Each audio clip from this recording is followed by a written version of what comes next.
오늘 본문 1절 이 상반절을 보시면요. 예수님께서 다시 바닷가에서 가르치셨다라고 말합니다. 이것은 오늘날의 이 예수님의 복음 사역의 의도를 나타내 주고 있는 아주 중요한 대목이라 생각합니다. 예수님은 분명히 주변의 바닷가보다 훨씬 더 복음 전할 수 있는 더 좋은 곳들을 찾을 수 있었을 것이라 생각합니다. 물론 수많은 사람들을 다 수용할 수 있을 만한 장소를 찾기는 쉽지 않았을 거지만, 그럼에도 예수님이 굳이 바닷가를 선택한 이유, 그 이유는 무엇일까라는 생각을 한번 해보게 되었는데요. 당시 갈릴리 사람들의 이 업종이 무엇이었냐면 다 어업이었습니다. 물고기를 잡는 것이 그들의 직업이었죠. 그것을 고려해 볼 때 예수님은 이 복음을 이 갈릴리 사람들의 그 입장과 그들의 삶의 현장과 그들의 삶의 모든 영역 속에 예수님이 직접 찾아가셨다는 사실. 그러니까 그들이 예수님을 찾아오셨다기보다는 그들의 삶의 현장까지, 그 바닷가까지 예수님이 직접 찾아가시는 겸손하시고 성김이 이미 준비되어 계신 그런 분이 아니신가, 그것을 우리는 이 대목에서 알 수 있습니다. 즉 여러분, 이겁니다. 예수님은 갈릴리 사람들을 포함하여 이 자리에 있는 우리 모두의 삶에 직접 찾아와 복음을 전파하심으로, 또 예수님이 직접 복음이 되심으로, 마지막으로 우리가 그 복음을 믿음으로 이 자리에 있는 우리의 모든 삶이 다시 천국이 되기를 예수님이 너무나도 원하신다는 것입니다. 이렇게 예수님은 갈릴리 사람들이 있는 바닷가에 찾아가서 그들이 모여든 그들의 삶에 다시 무엇을 주시고자 하시냐? 바로 천국을 주시고자 오늘 다시 복음을 전하십니다.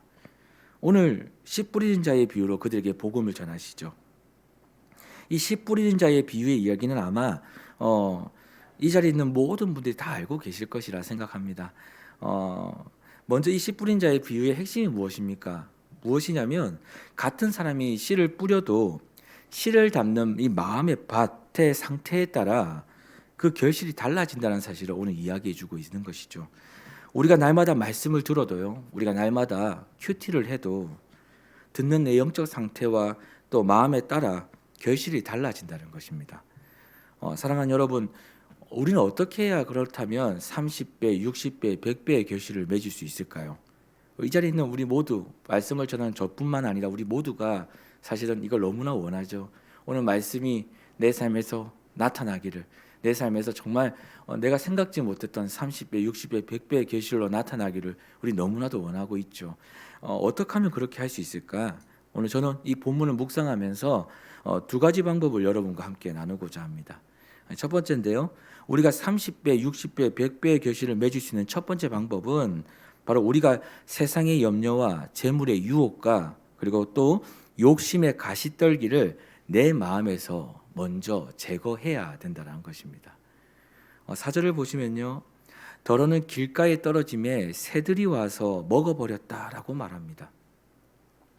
우리가 교회를 다니고요, 하나님의 말씀을 매일 들어도요, 우리의 마음의 밭이 늘 길가에 있으면요, 믿음의 싹슨커녕 믿음의 잔뿌리도 여러분 내려지기가 너무나도 힘듭니다. 이유가 있습니다. 길가 같은 마음은 어떤 마음이냐면 바로 말씀을 받지 않는 마음이에요. 말씀을 줘도 받지 않습니다. 우린 때론 이런 경우가 있습니다.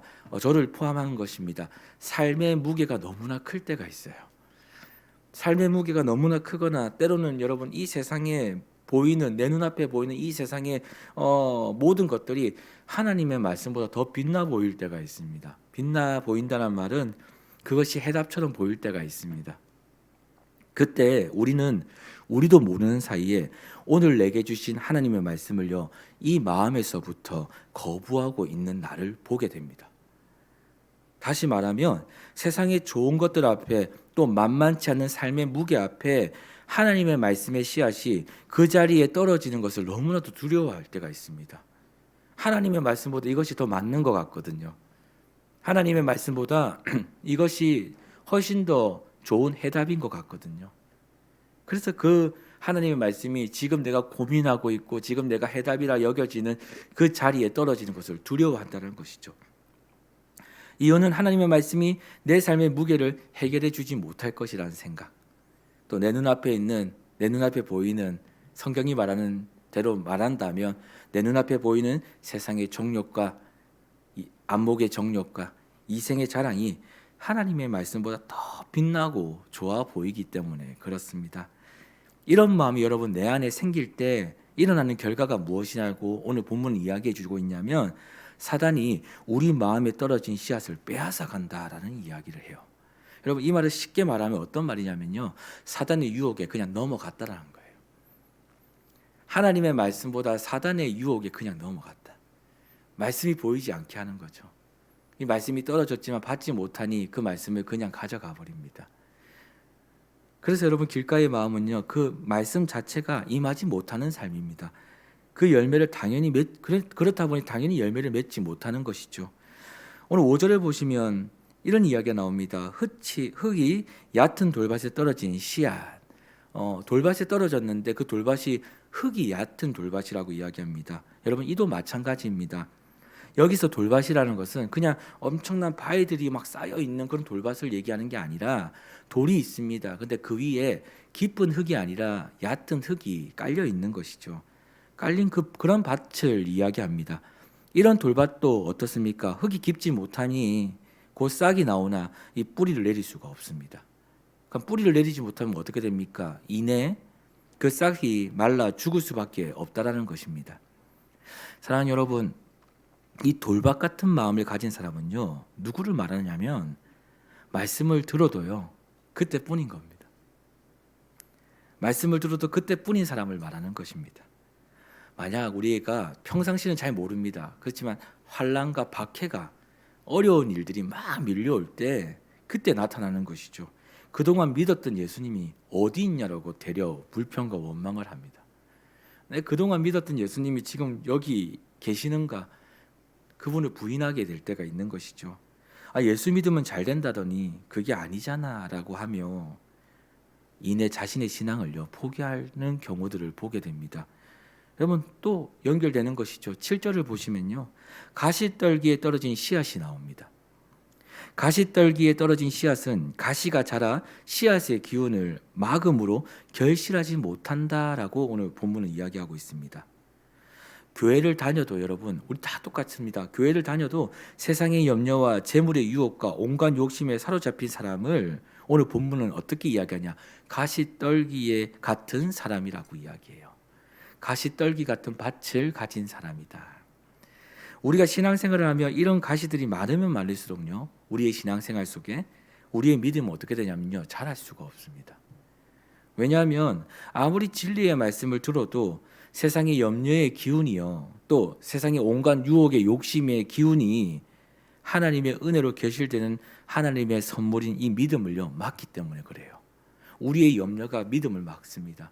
우리의 세상의 욕심과 우리의 그 세상으로부터 오는 모든 온갖 그런 유혹들이 이 믿음을 자랄 때 믿음이 점점 말씀이 심어지고 자랄 때 그 기운을 막아버립니다. 햇빛을 못 받게 하는 것이죠. 그래서 되려 어떻게 됩니까? 믿음 없이 알게 된 그 말씀을 알게 됩니다. 하지만 이 말씀이 열매를 맺지 못하니 어떻게 됩니까? 자신을 이 말씀에 비추기보다는 상대방을 때로는 비춰 때로는 우리가 정죄하는 자리에 설 때가 있다라는 것입니다. 이런 길가, 돌밭 그리고 가시떨기를 내 안에서 제거하지 못하면요 여러분 우리는 결코 하나님이 주신 그 좋은 열매 이 말씀으로부터 나타나는 그 결실을 내 안에서 볼 수 없다라는 거예요. 여러분 우리가 30배, 60배, 100배의 결실을 맺을 수 있는 두 번째 방법은 그렇다면 무엇인가? 그것은 여러분 이겁니다. 예수님으로 말미암아 내가 먼저 죽어지고 썩어져야 된다는 거예요. 8절에 보면 이렇게 얘기합니다. 제가 한번 읽어드릴게요. 더러는 좋은 땅에 떨어짐에 자라 무성하여 결실하였으니 30배나 60배나 100배가 되었느니라. 여러분 아름다운 나무가 무성하다고 해서 좋은 땅이 아닙니다. 겉으로 보기에는 그럴싸해 보여도 씨가 자라기에는 그리 좋지 않습니다. 이유는 큰 나무들이 가려서 햇빛을 받을 수 없을 뿐더러 또 땅의 영양분도 큰 나무들에게 다 빼앗겨 버립니다. 그러니까 그 씨앗이 자랄 수가 없는 것이죠. 실제 여러분 좋은 땅은 어떤 땅일까요? 실제 좋은 땅은 햇빛과 물뿐만 아니라 적절한 영양분들이 내재되어 있는 그런 땅을 말합니다. 제가 30대 초반에 섬에서 사역을 할 때 그 사역하는 동안 그 5년의 시간 동안 농사도 함께 지었거든요. 농사도 함께 지었습니다. 그 3월 때부터 이제 겨울을 맞이하는 그때까지 모든 그 심을 수 있는 것은 다 심어봤던 것 같습니다. 배추 농사가 마지막 농사죠. 김장을 해야 되니까요. 그거까지 심어본 경험이 있는데요. 이 농사를 시작하기 전 정말 바쁩니다. 왜냐하면 이 땅을 좋게 만들어야 되거든요. 정말 그 땅을 어떻게든 기름진 땅으로 만들어야 되기 때문에 무엇을 하냐면 거름을요 엄청나게 사서 그 땅에 다 뿌려버립니다. 근데 여러분 이게 일반적으로 우리가 알고 있는 상식이죠. 그런데 이 거름만 뿌린다고 우린 다들 생각하지만 실제 그렇지 않습니다. 무엇까지 하냐면 그 거름뿐만 아니라 그 자리에 사람이 먹다 남은 모든 그 온갖 음식들 있죠. 그 우리로 말하면 짬이라고도 얘기하고요. 뭐 그냥 온갖 음식들을 거기 다 부어 버립니다. 그리고요 일주일 동안 그 땅을 그대로 둡니다. 썩게 놔둬요.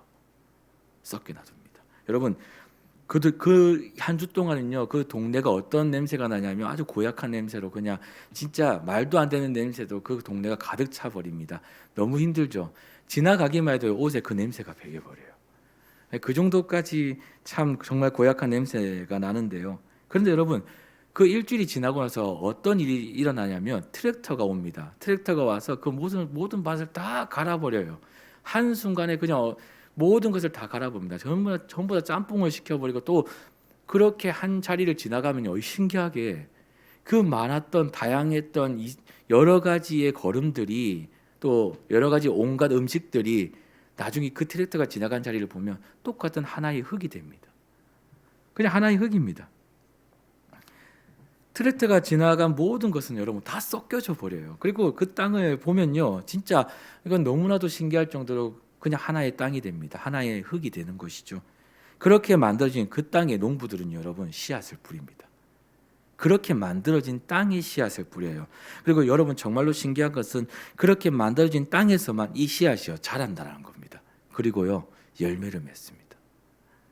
사랑하는 여러분, 신앙생활을 하다 보면요 기쁜 일보다 슬픈 일을 많이 마주할 때가 있습니다. 신앙생활을 하다 보면요 승승장구하기보단 실패했다 여겨질 때가 더 많이 있는 것 같습니다. 심지어 신앙생활을 하다 보면 내 삶에서 아름다운 향기가 나타나야 하는데 되려 이런저런 욕심과 절망의 현실들로 인해서 도저히 숨길 수 없는 고약한 냄새만 나타나고 있는 나를 볼 때가 있습니다. 이런 나를 볼 때마다 우리는 스스로는 이렇게 이야기하죠. 지금 나는 너무 슬픈데 내가 다시 기쁨을 회복할 수 있을까?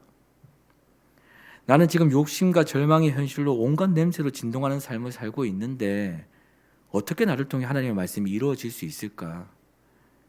우리 이런 고민을 하게 됩니다. 그런데 여러분, 오늘 저는 이 본문을 묵상하면서 한 가지 중요한 사실을 깨달았습니다. 그것은 무엇이냐면 하나님의 말씀의 열매를 맺을 수 있는 좋은 땅은 내가 만드는 것이 아닙니다. 여러분과 제가 만드는 것이 아니라는 사실입니다. 저와 여러분의 마음이 또는 삶이 온갖 오물과 음식과 때로는 온갖 슬픔과 온갖 세상의 그 여러 가지 좋지 못한 것들로 가득 차 뒤범벅되어 있다 해도 트랙터 대신 예수님이요 한 번만 지나가면요 복음 대신 예수님이 한 번만 여러분의 삶에 임재하시면요 우리의 삶에 일어난 그 모든 것이 단 하나의 기름진 땅으로 변화된다는 사실입니다. 실제 우리는 주변에 일어나는 상황과 현실에 집중할 때가 많습니다. 하지만 정말 우리 믿음의 사람들이 집중해야 되는 것이 있습니다. 그것은 무엇이냐? 주변의 상황과 현실이 아닌 우리를 다시 살리시는 예수님이심을, 우리를 다시 일으키시는 예수님이심을, 우리의 슬픔의 베옷을 벗기시고 기쁨으로 띠띠우시는 그 예수님이심을 여러분과 제가 잊지 마시길 소망합니다. 예수님만 내 안에 오시면요, 여러분 그 땅이야말로 하나님의 말씀을 30배, 60배, 100배로 결실하는 좋은 땅이 될 것임을 여러분과 제가 잊지 마시길 소망합니다. 오늘 여러분의 모습을 보면서 혹시 낙심하셨습니까? 여러분의 삶을 보면서 절망하셨습니까? 일어나는 이 주변의 상황과 여러분의 그 모든 환경을 보면서 혹시나 예수님을 부인하셨습니까? 혹시나 그랬다 해도 주님, 여러분 오늘도 이 소망을 잊지 마셨으면 좋겠습니다. 예수님께 오시면 다시 그 땅은, 여러분의 삶의 땅은 다시 기름진 땅으로 변화될 것입니다. 다시 말씀을 씨앗이 떨어져 30배, 60배, 100배의 결실을 맺을 수 있는 땅으로 변화시켜 주실 것입니다. 누구 앞에 올 때요? 예수님 앞에 올 때. 오늘 우리가 집중해야 하는 것은 무엇입니까? 바로 예수님을 내 삶의 주인으로 모시는 것입니다. 예수님을 내 삶의 정리자로 초청하는 것입니다. 예수님만 우리의 삶을 정리해 주실 수 있습니다. 그리고 여러분의 삶을, 정리된 여러분의 삶을 하나님의 자녀의 삶으로 나타내 주실 것입니다. 여러분, 그분이 오시면 모든 것이 회복됩니다.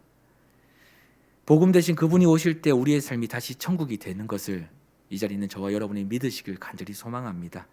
사랑하는 여러분, 오늘도 이 은혜가 여러분과 저의 삶에 있기를 축복합니다.